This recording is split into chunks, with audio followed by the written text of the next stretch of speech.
being here. So again, welcome to the last of Nourish Colorado's webinar series presenting issues we explored in the Law and Policy Roadmap. And if you have not yet had a chance to do so, please see these prompts on the screen and just chat in a little bit about you, your name, your pronouns, where you're calling in from. Anything else you want to share with us about what brought you to the call today, or organization you're representing, or anything like that. So thank you and welcome. And welcome. We did a welcome and we did our language justice overview. So now just a little bit about who we are and who I am talking. So I see several familiar faces. We have a few groupies from this webinar series, which is awesome, and a lot of new faces, which is wonderful. For those of you who do not know me, my name is Wendy Peters-Moschetti. I work at Nourish Colorado with several other amazing people on the line here today. And I have been really fortunate to be able to be involved with this Law and Policy Roadmap, about which I'll tell you more shortly, since the very beginning.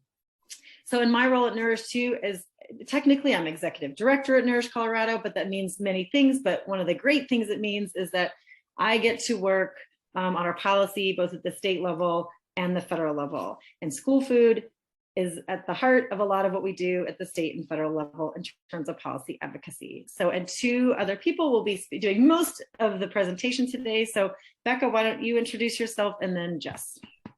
Sure, thanks. Hello, my name is Becca. I am currently the legal analyst with Nourish Colorado, and I'll be presenting today the topic on integrating food into schools, as I helped create and write the Law and Policy Roadmap in the spring as a legal extern with Nourish. Thank you.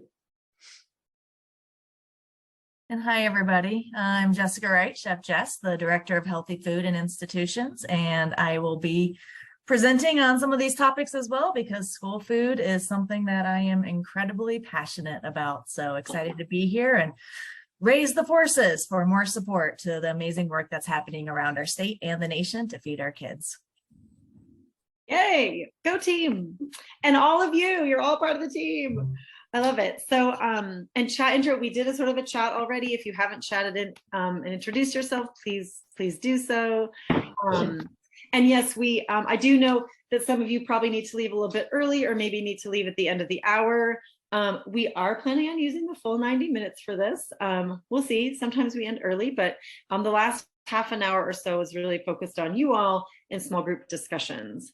So please do be prepared, if you can, to stay for the whole time. We are recording this session. That already happened. And in the small groups in the last half an hour, obviously we want you to be unmuted and talking, but until then, please use the chat feature. Also, just one thing to note, some of the slides we have, since this does present a legal analysis, are pretty content heavy. So at times we don't have Spanish side by side. We have a slide like in English and then a slide like in Spanish. So you may see me sort of waver on the English and then go to the Spanish. So please just be patient with us as we kind of go through slide by slide. So agenda. So we kind of got through the welcome. I'm going to just do a quick overview for those of you who aren't familiar with our organization, of who we are at Nourish Colorado. I'll do a little bit about the background and purpose of this Law and Policy Roadmap we keep talking about. I'll speak a little bit of the work that we have been integrating around equity and collaboration to kind of wrap around the work of the legal analysis. And then Jess and Becca will dive deep into the content, which will focus on the legal analysis that Becca led around integrating school food into the school system. And then we'll kind of wrap up with doing small group discussions with all of you around just checking, really kind of building out this work and building more context around the work in terms of, is this work a priority? Who else should we be talking to? All of those good things. So really quickly, if you see me move, by the way, I have a very impatient dog next to me who really wants to go outside. That's what I'm moving around for. For those of you who aren't familiar with us, our mission here at Nourish Colorado is that we are change makers that strengthen connections between farms and communities so that all Coloradans have equitable access to fresh, nutritious foods. We have a vision where we envision Colorado communities where fresh and local foods envision the lives of all. The nitty gritty is we are technically Denver based. Our office is in Denver, but we operate all over the state. I think Jess is in far southeast Colorado right now. What town are you in, Jess? I am in Lamar. Lamar. Okay. So we do reach, we do work that all across the state of Colorado, and very often from our homes right now, like me. So just a little bit more about our organization and sort of our approach to change and how we would like to and how we aim to operate to achieve that vision that I just shared with you. So this is a lot of words on this slide. Don't worry about the nitty gritty. All of the words in the middle, they're just examples of kind of what we do. But the point of this slide we like to share is that at Nourish Colorado, we have a theory of change. That's on the left pillar. Like, what do we think needs to happen in order to achieve that vision that I shared? And the theory of change which we have adopted as an organization is that we believe we need to strengthen nutritious food environments, increase consumer engagement with their food system, channel resources like direct existing resources to nutritious foods, vibrant farms, and strong communities. And lastly, to increase the economic power for households to purchase nutritious foods. And then the stuff in the middle is meant to convey that how we operate is we like to think we move from practice to permanency, and that we do operate programs and initiatives. We, Jess is in Southeast Colorado right now, laying the groundwork for Local Procurement Colorado, or our series of Low Pro Co workshops some of you are familiar with. Some of you might be familiar with Double Up Food Bucks, which is a large statewide initiative that we manage. So we do a lot in practice every day to live out our mission and to increase access to equitable, nourishing foods. But then our goal as an organization is then to do the policy advocacy work that learns from that practice to build towards permanency, right? So the work that we're doing becomes baked into the system. It's just part of the way that the world operates, or at least here in Colorado, a part of the way that like state government and systems just operate for everybody. So that's sort of our approach to change. And we're constantly looking at how do we use policy advocacy to really get us to like permanency. So this work, like farm to school, it's just the way school food works, right? For everybody everywhere. So there's just a lot more to talk about on that. And please, you can reach out to any of us anytime if you want to know more about that and who we are and how we operate and how to work with us around policy work. But today, we're going to focus on one specific part of our law and policy roadmap. So the law and policy roadmap that I keep mentioning, it's about 130 pages. Thank you, Becca, legal extern last spring. It did go out in the original like invitation and registration for these events. Kudos to anyone who read it or read a lot of it. It's rich in content. And the law and policy roadmap really it was meant to be a legal analysis, right? That's sort of the card. Knowing there's many, many other things to consider and to take into consideration. This was our legal analysis around key issues. So we had a lot of purposes, and that we wanted to understand better how to advance our theory of change. How do we actually move to permanency? We wanted to identify key policy questions for ourselves. Like, we want to keep doing advocacy work. So where should we really be focusing? We wanted some legal guidance around, there's so much that we're already operating within, structures we're already operating within. So there's like some gaps in policies that we could maybe address.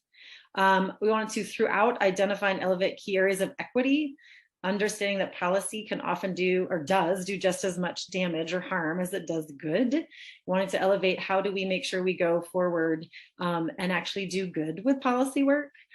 We wanted to also look at both state and federal opportunities, understanding there's only so much that we can really change just in the state of Colorado. We wanted to call out other federal opportunities we should be paying attention to. Concurrently, right now, we're actually close to the end of a policy-oriented strategic planning phase as an organization. So all of this work, these webinars, these conversations, the roadmap content is all directly going in to feed our own strategic plan. So we are using it, we're taking this feedback, we're moving it forward. And then we also want to just share this. We want to provide this research to other partners who might be way better situated or suited to lead some of these issues than we are. So I will show these are the 7 legal objectives that were a part of the law and policy roadmap. So what Becca worked on was basically 7 questions, right? 7 legal objectives that went into that 130-page roadmap. And we went into this knowing these are areas of work that we do work in, we want to explore further, but also understanding we may not always or only be the organization working in the space or leading the space. So some of these issues we may lead, some we just support. There's a whole spectrum here. So hopefully this is a resource available for our partners as well. For those of you who've joined these before, you've seen this before. The issues we're looking at in the roadmap are increasing potential to increase SNAP incentive. So in our case, Double Up Food Bucks, that incentive directly onto a SNAP EBT benefit card. The last week we talked about working with local food vendors like direct markets, farmers markets, with funding and technical assistance to actually be able to access things like SNAP Online and have more modern EBT technology. A couple of weeks ago, we explored the potential to increase values into food procurement of state public institutions. Today, we're talking about integrating food into the school system. We also explore the potential of creating a farmer equity office. Becca also explored opportunities to increase federal money specifically that's allocated to states for specific nutritious food programs. And then lastly, which was our first webinar, we talked about expanding who is eligible as a provider to receive reimbursements through the Child and Adult Care Food Program for the food that they are buying and feeding their little kids in their care. So that's sort of the universe we are operating in, those 7 issues. And again, today we'll talk about integrating food into the food system. And then so a couple slides here before I pass it off to Jess to kind of dive into the content. So those of you who've joined earlier webinars as well know that usually this is when I pass the mic to Kiana Mickey. Throughout this process, we had a team developing the entire roadmap. So as we mentioned, Becca, who is also supervised by a lawyer here in Colorado that works in food systems law. So they sort of led the legal analysis. And then we contracted with a woman named Kiana Mickey, essentially as an equity analyst, sort of throughout the process of always asking those questions of what's already been done, what's not being done, what are implications concerning equity of decisions we were exploring. The great news is that Kiana was recently hired to lead the City of New York's Office of Urban Agriculture. So she's busy now. The last thing I saw was a tweet from the mayor of New York talking about, yay, Kiana leading this. So Kiana's a superstar and couldn't join the last 2 webinars.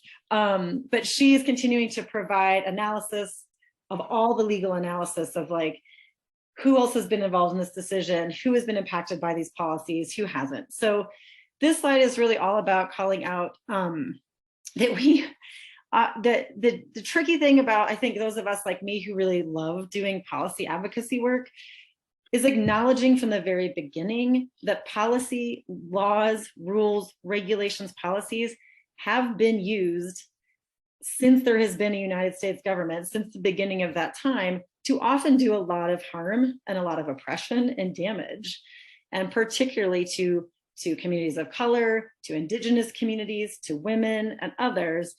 So knowing we're operating in this system where we want to do good with this and start with that acknowledgement that often our current laws, particularly in our food system, have done some harm and damage. And so how do we then use this tool to do better, right? That's what we want to look at. So our goals here then of sort of integrating equity and collaboration throughout is that we build a roadmap that outlines a path to building impact, the impact that we say we want to have, that we're intentional in constantly connecting to our theory of change. That's one thing Kiana does throughout her work, is she's constantly bringing out to, are we actually moving our theory of change forward? And we say we want to do something in the policy realm. We want to assess, is this the best use of our capacity and our resources as an organization, right? If we're going to go down a certain policy path. We want to be strategic in our current and future work planning that relates to using like our capacity and our resources to their best ends. And we want to be transparent. I would say more than transparent in our partner engagement, and that we want to be clear about what we're doing and why we're doing it, and also engage others in that process as we go. So this, just a flag, this webinar is just one of many, many, many steps that we are taking on this journey together. We want to introduce the legal analysis to y'all with the caveat and understanding that this really is a legal analysis. There's so much more context that we need around this, but to start engaging our partners in this work and really build and build and build, and start with a teeny little snowball and have a mountain of snow or whatever. That's like not even a metaphor. I just made that stuff. But we want to start building the snowball with you all here today and keep the work going. So that's what the game of the rest of our time is to do, is to be transparent about the legal analysis and then start with some small group conversations. So I am going to stop talking and pass it over to Chef Jess. Thank you.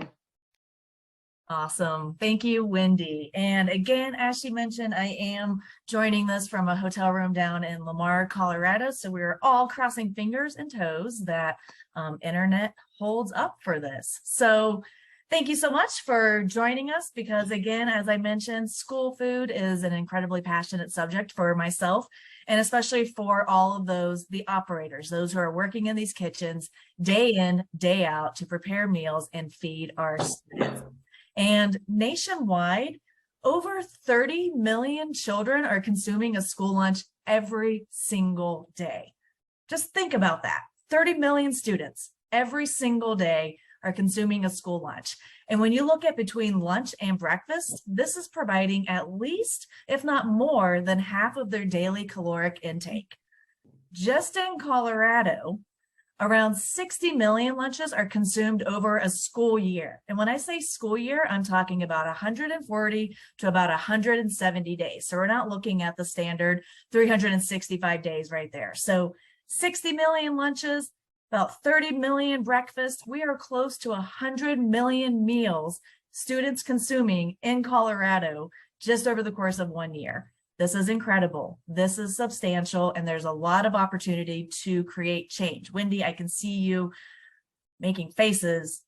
You keep going. I just stopped my screen share. The PowerPoint is totally freaking on my end. So please keep going. I'll pull my screen share back up as soon as possible. That is okay.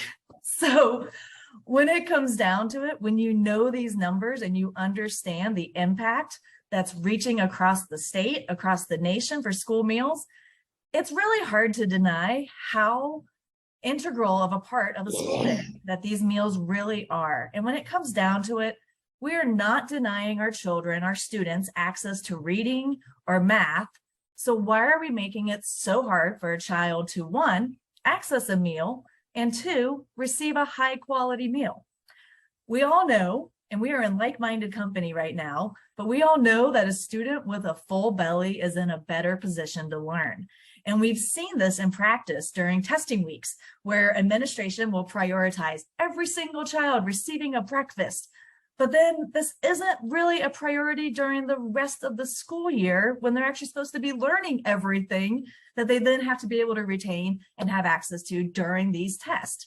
So why is this? Why are we making it so tough? And this legal objective is really exploring 4 core areas where we can support and bring more value into how important school meals are, and really work to weave them into becoming an integral part of the school day, just as important as reading, math, sciences, all the other subjects that are out there. We'll go to the next slide. So actually, we can go back to the other one. I'm like, apologies. So really the 4 core areas, these are the first 2 right here. So first one that we're looking at is overall, how are school meals regulated and how are they funded? What's happening here from the federal level to where these schools are receiving the money to be able to actually operate their meal programs? And when it comes down to it, in order to receive money from the federal government for your school meal program, you have to follow meal pattern requirements. And many of these are in line with the dietary guidelines of Americans. Also, this is where we'll dive into this, but there's really 2 buckets. There's the school meal program, which is supposed to be a nonprofit food service account. And then we have the school district's general fund. These are separate. And there are cases, many cases, where the school meal program is not able to operate in the green or break even, and the general fund has to supplement the cost of these school meal programs. So we're going to really be exploring ways that we can potentially create change within how that structure is set up. Also, when it comes down to academic subjects, really outside of individual schools, putting it into their system that nutrition, cooking is like part of the curriculum, that's really a required component for every student to take. There is no requirement to teach students about nutrition, cooking, or eating. Sometimes it's just you take that one little class in middle school or high school that's all about nutrition, and it talks about the vitamins and basics like that, but nothing really dives into, one, how to cook, why it's so important, and why good food and really filling your body with good food is so important to you, your health, and your future self. Now we can go to the next slide. Also, believe it or not, when it comes down to lunch, there's no real regulation out there that states how long students are supposed to have to eat lunch. And what we see, and if you've ever been into a school cafeteria during a lunch period, the bell rings, those students have to leave their classroom, walk in line, wait in line to get their food. They sit down at their seats in the cafeteria. They start talking with their friends. This is like their first time to really talk and engage. And the next thing you know, the bell's ringing and they have to go. And it's like they get 20 minutes for lunch, but it's not 20 minutes of seated lunch time. It's 20 minutes total from the time for those kids to walk from their classroom all the way to the cafeteria and get their food. And if any of you have ever seen an elementary student try to eat an apple, they can barely get it done in 5 minutes. And so you can tell that these students are really prioritizing time to like hang out and chat with their friends. And food is becoming more of this afterthought, get in, get out the door, instead of this communal community building experience and learning experience that it really can be. And what ties into that is also recess, where I've seen plenty of schools where they have really prioritized ensuring that these students have recess before lunch. They come into the cafeteria, they are hungry. Sure, they might be a little bit smelly, but they're hungry. They are ready to eat, versus the schools where recess is really built into the lunch period. And if I'm a kid and I have a choice to eat or go outside and play with my friends, you know darn well what I'm going to choose. And that is to go outside and play with my friends and take the food and throw it into the trash. And this is where a lot of food waste also comes into play. And so we are really looking at exploring different avenues to change the lunchtime, to make recess before lunch a norm, to look at the regulatory environment for how school meals are funded, and to make, again, school lunch a core component of the learning day. It is just as important as all of these other subjects that they're learning too, because we know this to be true. Next slide. And I'll give time for the interpretation. And this slide is very long. We put all 4 of those areas on one slide in Spanish, which is a longer language, so a very dense slide. And as a reminder, we chatted in the slide deck to follow along, and we will email it out as well afterwards. So.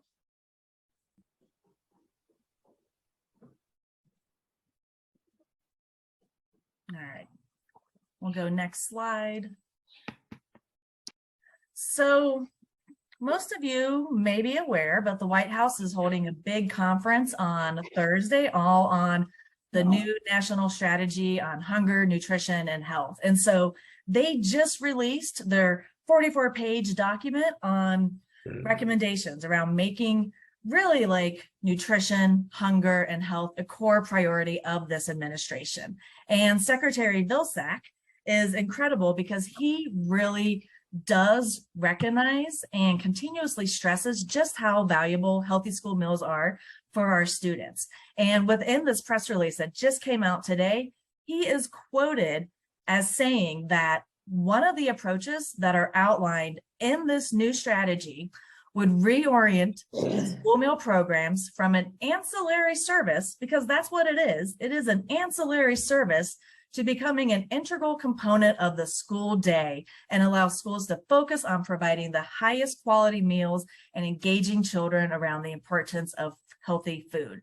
So we have somebody, USDA, top of the top, who is continuously fighting and advocating for making school meals a core component of the school day. And just seeing this come out today, we were all like really excited and jumping around because, again, we need these advocates from the top all the way down to those who are working in the field doing the work to continue preaching the good word that what you all do is valuable and just as important, again, as reading and math.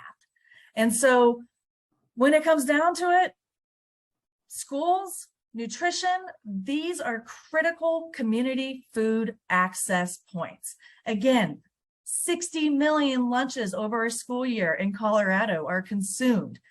We are feeding the kids. We are feeding the masses right here just by doing this work.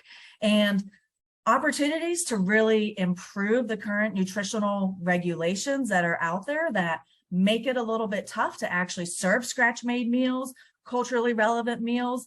There is the way that the entire Federal Register is set up right now that actually makes it a challenge to cook from scratch. Believe it or not, they are prioritizing healthier meals and more vegetables and everything, but it really is, it requires a highly focused food service director who is passionate, a strong team, so many resources, well-trained staff, skills, highly equipped kitchens to really make scratch cooking the norm and healthy, high quality, nourishing meals the norm. So it is not as easy as just showing up and being like, why aren't you serving scratch made meals all the time? There's so many regulations at play and so many other challenges too. So we're really looking at where's the legislation that we could potentially be shifting and testing so that scratch made meals become the norm nationwide.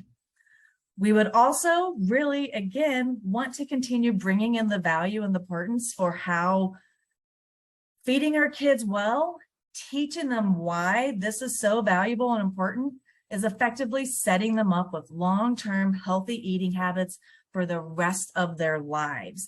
And we have even seen success stories where the students are learning in school about new vegetables, new fruits, new meals, and then they're going home to their parents and they're at the grocery store and they're telling their parents, hey, let's buy broccoli because I had roasted broccoli for the first time ever at school and it was amazing. And I really want to have that at home. We have seen this. We know that our youth can even be the drivers of change with their parents' eating habits as well.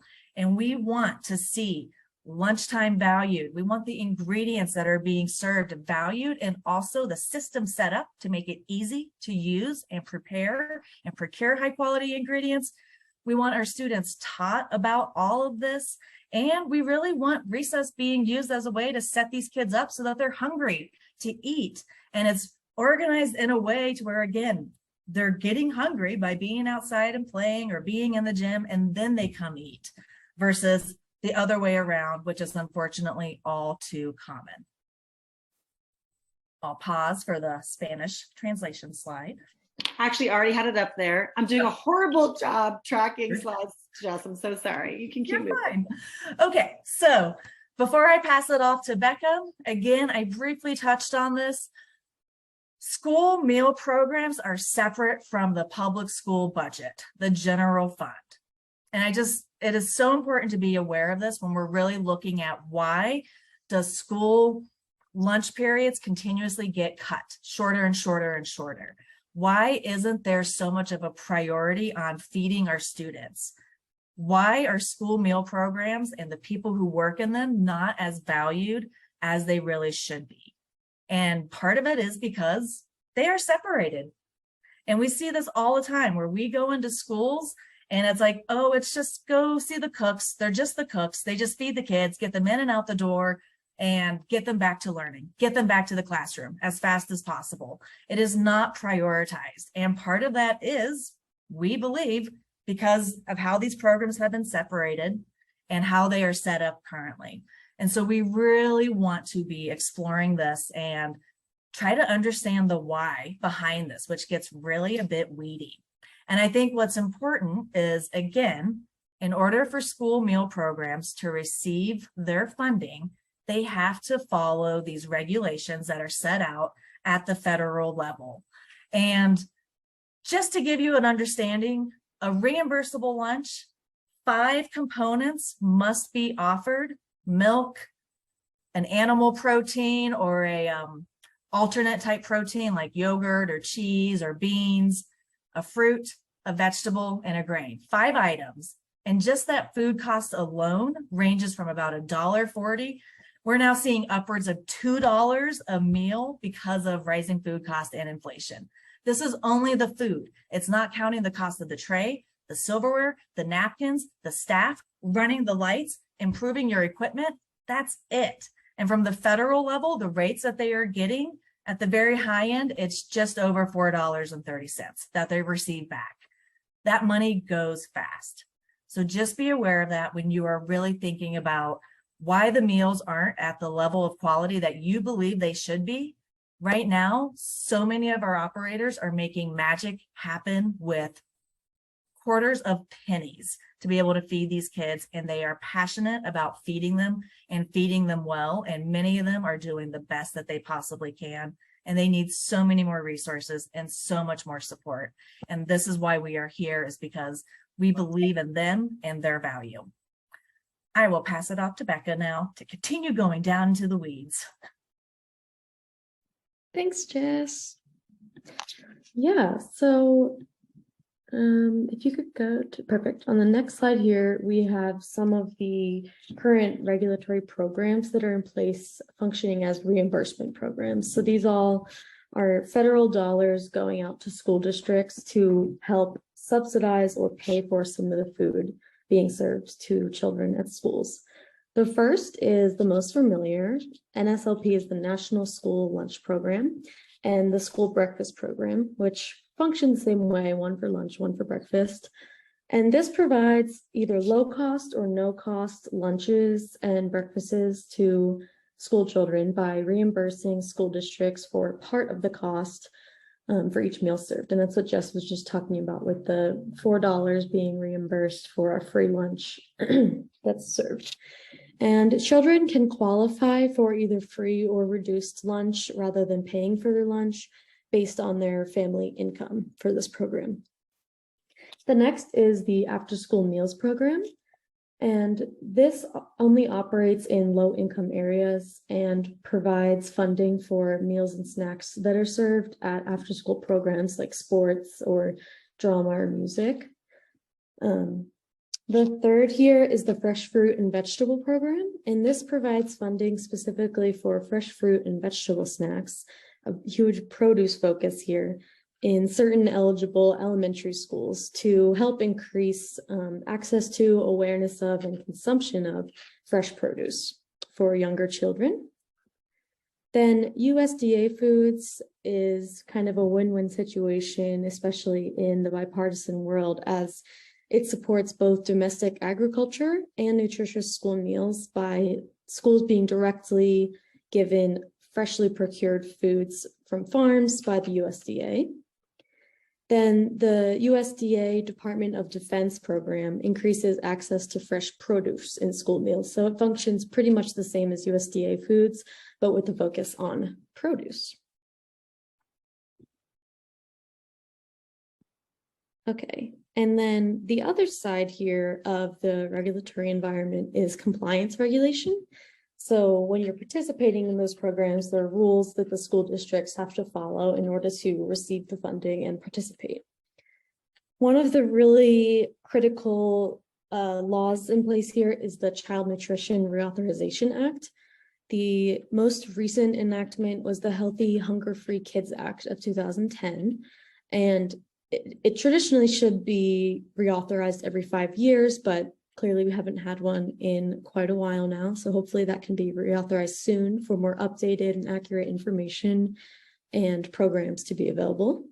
But this act is used to fund and manage child nutrition programs, including the National School Lunch Program, and kind of dictates what's allowed to be reimbursed and what counts and what the meal patterns are that have to be served and all that. So both the National School Lunch Program and School Breakfast Program have these meal pattern requirements that schools have to follow in order for the meal served to be subsidized. And these meal pattern requirements specify amounts of foods within certain food groups to be served and have to reflect the recommendations from the dietary guidelines for Americans. You might be familiar with the DGA. It's informed by scientific advice from a federal committee, but even as most recently reported today in the White House report for the conference tomorrow, it's not entirely followed, the DGA, in a lot of the meal pattern requirements, and we need to do a better job of ensuring that actually nutritious meals are being served and that there are culinary training and technical assistance available to make sure that the food being served is actually nutritious. But it is supposed to be following the DGA to follow these meal pattern requirements. There are requirements for general nutrition rules, ingredient and quantity, as well as a fluid milk requirement, certain meal choice requirements for the students, and lunch period timing, which really is just actually an adequate time for lunch. There's not a certain amount of minutes set right now federally. Yeah, so those are the federal programs in place for assisting with school meals. Now here we have the Colorado specific regulatory environment. So for lunch, there's a rule in Colorado that school districts must ensure all students will have an opportunity to be served and have a reasonable time to consume their meals. But as you see from the sentence yourself, this is pretty vague and there's not a set minute time either. So it kind of goes along with the federal rule. It's better than some states which have none, but there's no seated time or minimum time that schools actually have to follow. And from the Colorado 2021 Smart Source report, the average lunch seat time from surveyed schools in Colorado was 18 minutes for elementary schools and 26 minutes in secondary schools. So the elementary schools especially are not hitting that mark of at least 20 minutes and not meeting a best practice here that's recommended by the Colorado Department of Education. And as for recess, Colorado does have a law in place that it is prohibited to withhold recess as a punishment from students. And there's also no minimum recess requirement, but elementary school students must have opportunities for 600 minutes of physical activity per month. And this can be distributed among field trips, gym class, recess, anything that's considered physical activity. And the Colorado Department of Education does list recess before lunch as a best practice in school wellness policies, but it's not a requirement and not all schools use it. And I believe I'm going to pass this slide also back to Jess to discuss the opportunities for change with a school meal crediting feasibility study. Yeah, so in the simplest terms possible, because this gets a little bit wonky, right now, the way it is set up for school meals to actually be reimbursed is, again, they have to prove that their meals credit effectively by saying that they are serving, again, that meat alternate, the grain, fruit, vegetable, and the milk. And what's happening now is currently items that, may be perceived as highly processed, such as something like a pancake on a stick, is considered a creditable item because it has documentation that shows that that pancake on a stick has the proper amount of meat inside of it and the proper amount of grain. And it has the proper nutritional requirements, meeting the sodium, saturated fat, and caloric standards that are already set. And so if you have that documentation, it's considered nutritionally sound. You're allowed to serve it. You're allowed to get reimbursed for it. And it's an easy item to serve. And it's an easy option for so many people to choose because, again, I can just get the paperwork and check the box and say that I'm serving a reimbursable meal that is highly nutritious because the system is currently set to make that the case. Versus if I want to make maybe my own homemade marinara sauce, I have to put together an entire recipe. I have to fill out another document that then breaks down how many tomatoes have actually been added into that marinara sauce to credit towards one of the red orange vegetable subgroup components so that I can actually say that, hey, when I do my spaghetti and meat sauce with this marinara sauce that I've made myself, it has the right amount in there so that I can get reimbursed for that meal. And it's a bit more work, especially if you don't have the time. And so many of our operators do not have the time or the resources to really go through and do this process. That's it on the very top level. And so from the years of working in schools and coming from being a chef and moving into this whole environment and being like, why is it so hard to cook from scratch? And then starting to understand this process and see what so many people are dealing with. It's like, there must be a better way. And so we have partnered with an organization in Michigan, Groundwork Center for Resilient Communities. We've actually put together a multiple page feasibility study that we proposed to USDA as an unsolicited proposal for effectively a multi-year study to explore a better way to credit our school meals, to still allow space for those pancakes on a stick, because again, sometimes they do make sense when you don't have the time, the equipment, the staff, but to also make it easier to cook from scratch and serve these high quality meals that we really know are possible, and really start creating the change so that that is an actual achievable standard. Honestly, better aligning with the newly released dietary guidelines in 2020, which is all about getting away from this isolated focus on nutrient standards like sodium and calories and looking at more of a whole-based menu planning approach. So we're looking into this as an option. We're still exploring the ways to really make this work and be able to test this feasibility study. It's still alive. Even though right now USDA is a bit overwhelmed and currently of the mindset that this is not worth their time. So we're looking for those who are interested in supporting us with this so that we can continue pushing forward and just trying new ideas and new ways to, again, just make it easier to serve scratch-made meals instead of this current process where if I can choose the items that check the box, I'm going to choose the items that check the box. Awesome, thanks. Yeah, so going along with that optimism for hopefully making a better school food system in the future, on this slide we have some best practices or models from other states, and I will talk about some federal models as well from that report that I didn't get a chance to add to the slide because it just happened today. So first, as far as we have researched, no state has incorporated school meal costs into the general fund or the district budget. It's left as a separate financial account because it has to be a nonprofit account for reimbursement from the National School Lunch Program. So if there's any way to try to bring school food costs into the regular district budget, that will be a new endeavor for all states nationally.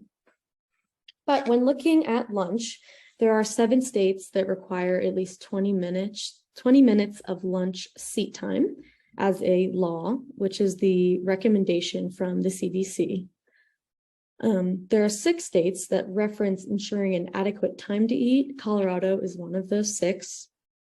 And about half of school districts nationwide do not require or recommend that schools provide students with at least 20 minutes to eat lunch, as is recommended as a model. So that is more of a problem than a best practice, but something we would like to address.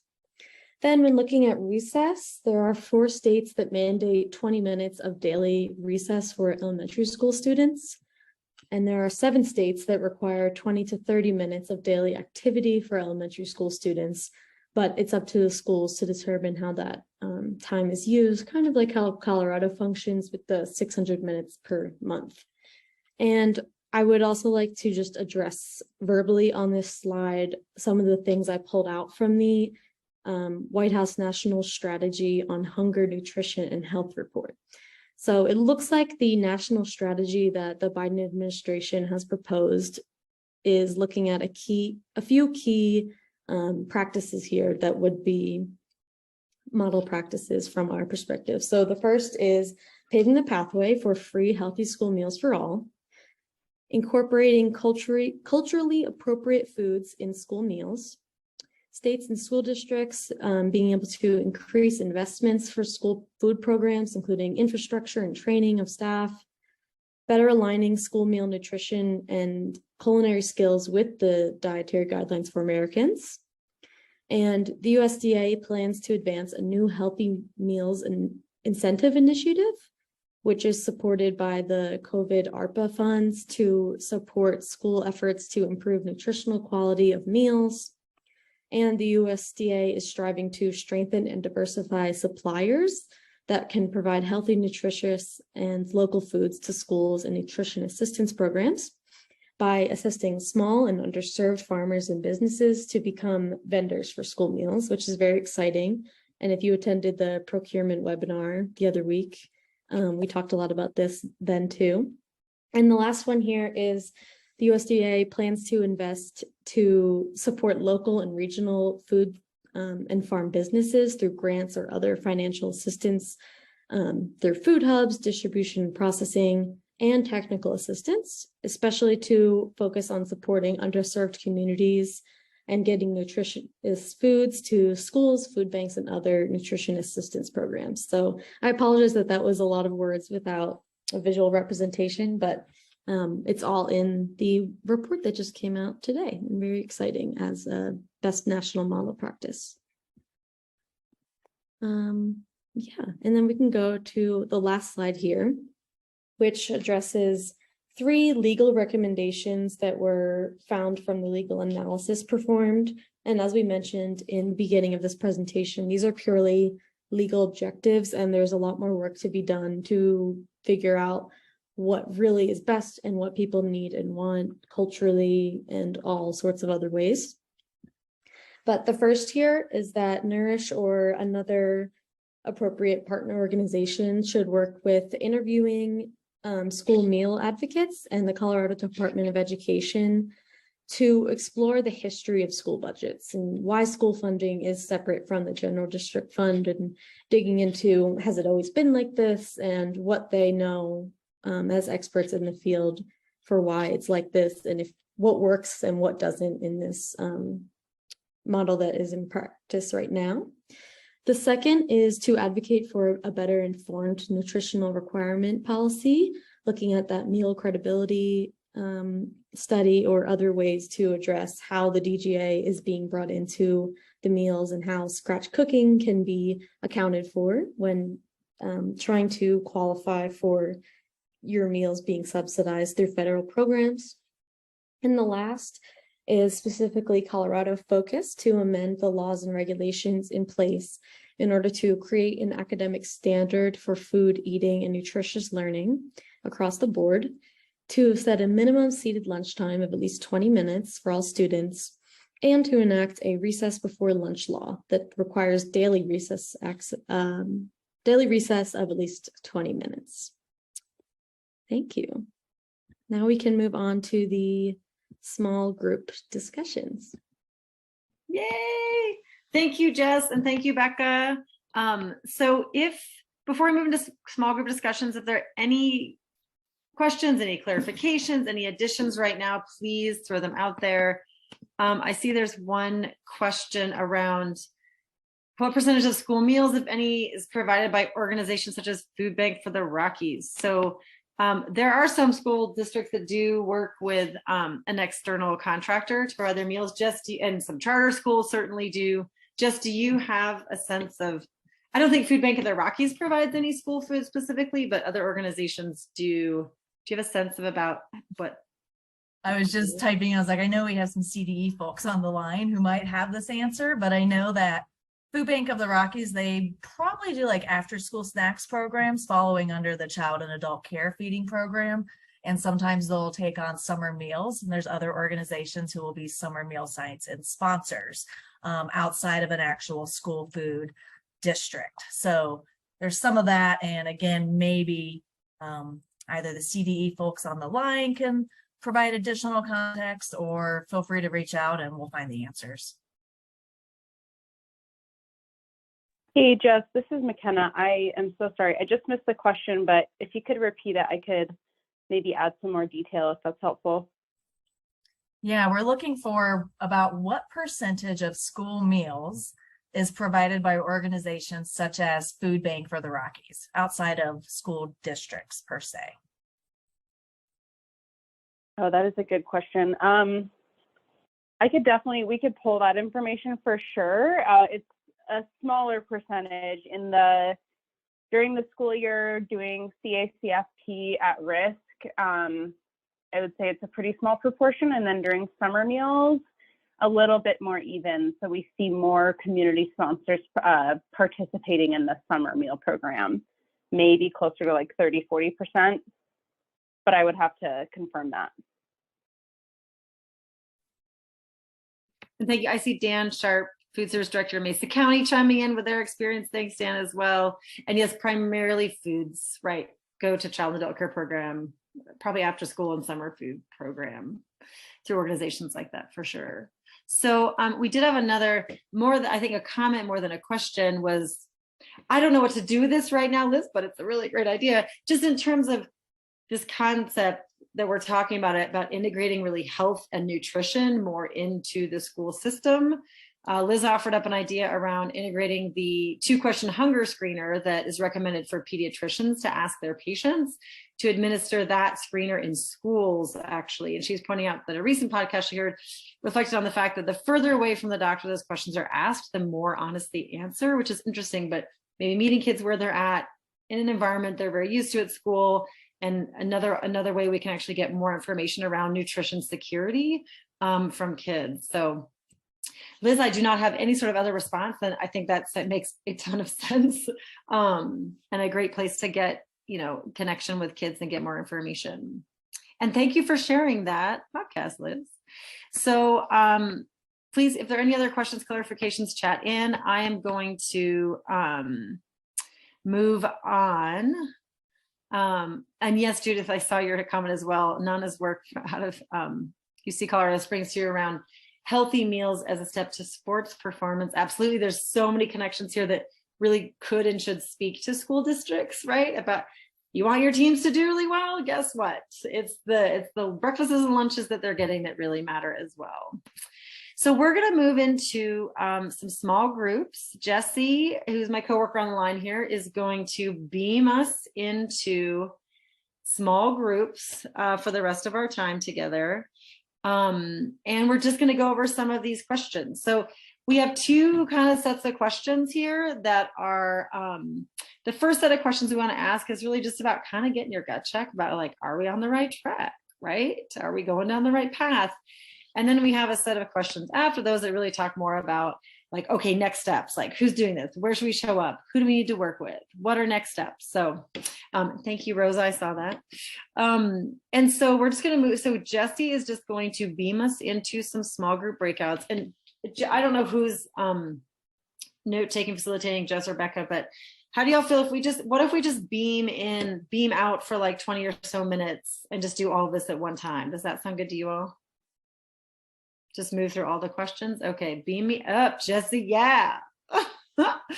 Okay, so we're gonna go into small groups. Please get ready to unmute yourselves, and we will go through some of our questions. We'll see you all wherever we end up. Jesse, take it away. Thank you. Welcome back, everyone.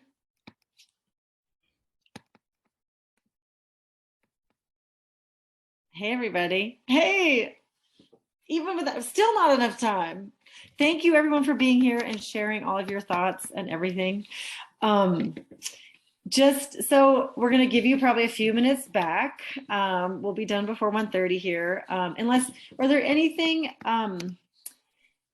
burning and amazing or questions or comments or anything from the breakouts that anyone would like to share at this point?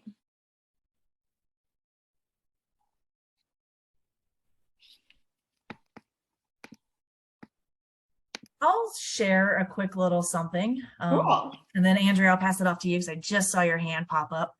But I think one thing that we did talk about, above and beyond all the other amazing things, is the need for some sort of statewide marketing type of educational campaign around school meals, what's happening, how much work has to happen behind the scenes for these operators to even get their programs reimbursed and funded, to really help people understand that while, for example, something like 75% organic meals in a school by 2025 is a grand and amazing aspirational thing to achieve, it might not even be something that is achievable. So how do we start this very slow process of change and be strong advocates, allies to our school meal operators and help them, versus really coming at them from a combative, why aren't you doing better type of approach? But what would that take to do? What does that take to all that wrap around? Oh yeah, go ahead. Who's just unmuted? Sorry, thought I heard someone chime in. Similarly, just that came up in our group a bit too. I think it was Rikia who said something like, we are raising expectations like so high potentially for someone, so positions and systems that are already overburdened, right? Like underpaid, overburdened. Now we're like, do this amazing work and high quality and from scratch and all that. So what are all the supports that we really need to focus on bringing in to make this supported, doable, all of the above? And then Andrea, you had your hand up. I did. I was kind of where Jess was going. I was just wondering, like, when you were saying how you saw where teaching some of the kids about nutrition, it was able to go home and be effective at home. So I'm trying to see like what part of that would be added into community outreach, because as I go through my mind of some of the communities I have visited, and I'm just wondering how, I'll just be frank and say, I know some of the more impoverished neighborhoods and lack of education in some of the neighborhoods. The parents I see say, oh, well, you got that at school, but I'm not getting ready to cook all that, or I'm not getting ready to do all that. And even to the point, some say, well, I can't afford it. You either get, broccoli or veggies, and you won't be able to get this type of meat. Or, I mean, I'm just trying to see with what Jess was saying about getting it out there. Is there some type during the summer, other, gardening is a step. I would never go against gardening, but it's just doing that community outreach. And I say what I'm saying, I've dealt with it on the senior level, but I'm just wondering how powerful that would be to have some type of community outreach that would help some of, help the schools, or maybe even motivate the students and the parents to start wanting to see more nutritious food, or wanting to bring that nutritious food from school to somehow to their table. I say like double up is one of the ways to help them get more of that food home. But for instance, they may not know what to do with certain foods. They may not know that you could roast broccoli, because I could tell you from my nationality, you're not going to get roasted broccoli. You'd be good to get steamed.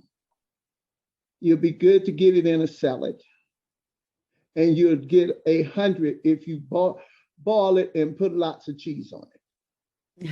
That sounds delicious, Andrea. Do you see what I'm? Do you understand what I'm trying to say? Yep, I do, and I don't. Jess, do you want to? Were you going to respond? You can go ahead, so I don't go down.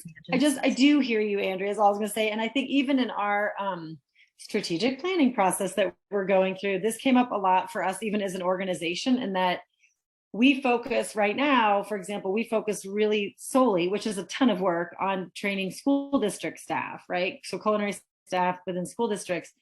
But we believe that schools are community food access sites, and it takes everyone then, right? It's about the kids and the parents, and we don't include the kids and parents in what we do, and we don't provide the same parallel training. And that is a ton of work, and I understand why we don't right now, but I think there's some really incredible work we could do, that if we're saying school food is community food and it's an integral part of kids' days, that it really needs to be about the parents and the kids and those feeding the kids at school and all of it. So I do hear you, Andrea. More to come on what that looks like. And I do, before I lost her, Liz, I think you had your hand up. Was it you, Liz?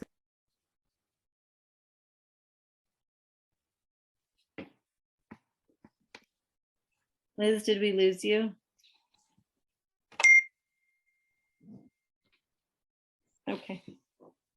Or maybe Liz is, okay, Liz McGuffey. All right. Hopefully didn't miss it. Well, just jump in, Liz, anytime. And thank you all for being here. And I just really quickly wanted to share some next steps. This was the 5th webinar we did on a different roadmap issue. And the last one we're going to do, we're only doing 5. Not only, it was a lot.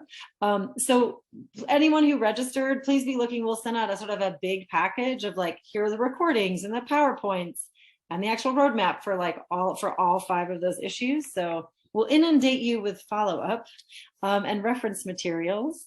And I know Judith was on the call, and I see Judith is already emailing me some really cool examples of like from France and Japan, as she was saying, of like what school food can look like when it's part of the school day. We can share those as well. Also, just so you know, what we're committed to doing internally is like all of this content is going to those who are doing our strategic plan process with us. So all of these ideas, recommendations, feedback we're getting from you all through these calls, we're taking them to say, wow, okay, what are some of our policy priorities at the state level specifically in 2023 and 2024 and beyond? So we are using this directly.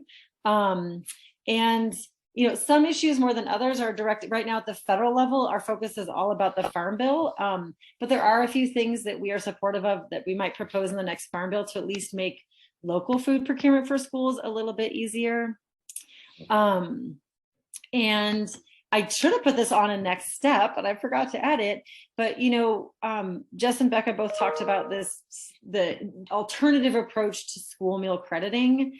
And that feasibility study that Jess and her team have developed and proposed.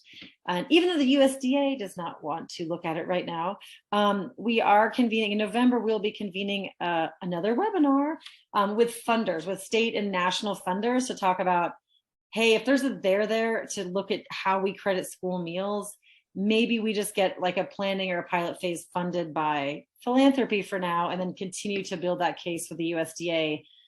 There are ways to make school meal crediting easier, less burdensome, and more supportive of scratch-based cooking. So we are moving forward with that as well. And I see there's some chat going on. Looks like you got it covered. Becca and Jess, is there anything else I missed here at the buzzer? I will say that if you are on this call and you have a school district nearby and you have kids in that school district and you have not consumed a school lunch, go if they let you and have a school lunch. And even if you don't have kids and they're open to letting you come in and have a school lunch, please go and check it out, because things have changed over the years. And Colorado, they're doing amazing things in our state, and we need to support them and honor and recognize their achievements so far, because we're getting there, y'all. So go have a school lunch. And that's my piece. And thank you. I love it. Go have a school lunch. See what it's really like. All of the above. Thank you all so much for being here. Thank you for joining us. And we'll follow up soon. Good afternoon, everyone.